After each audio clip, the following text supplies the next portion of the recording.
Hey, this is Max. Welcome back to my videos. This one is a Corvette video, which isn't my normal stuff, but I wanted to kind of discuss why I bought this Speed Composites C8 rear cross brace and show you guys the install and my feelings about this. First of all, this piece came from eBay and is shipped quite nicely. Now, why did I get it?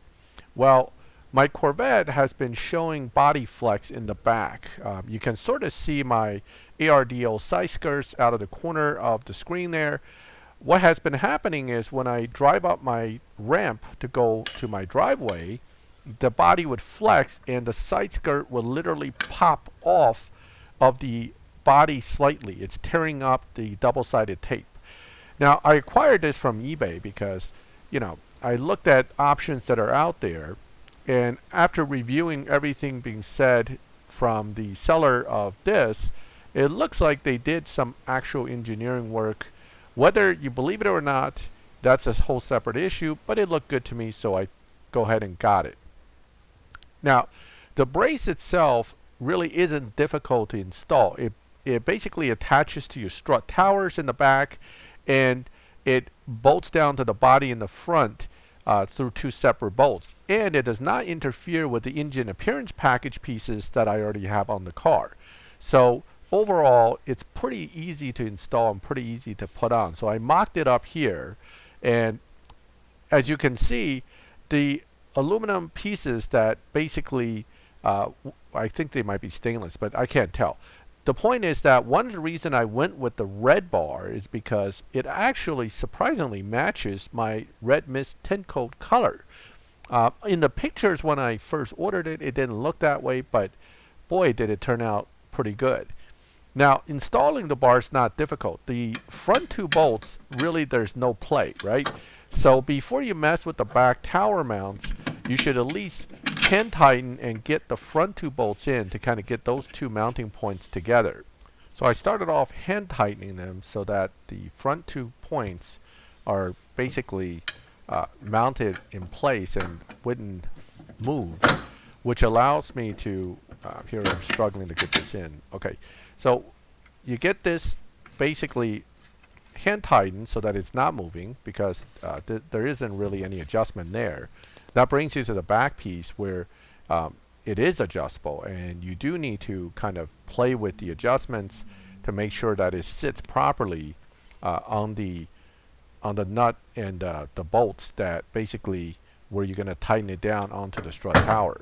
Now, once you get the one side on, and before you tighten down anything, you should actually loosen it and then go to the other side and work on the other end, because you don't want one side to be tightened and then have a difficult time adjusting the other end. You should kind of adjust both sides before doing any kind of final tightening of the nuts to bolt it to the strut tower, and also finalizing the adjustment nuts on the strut brace itself.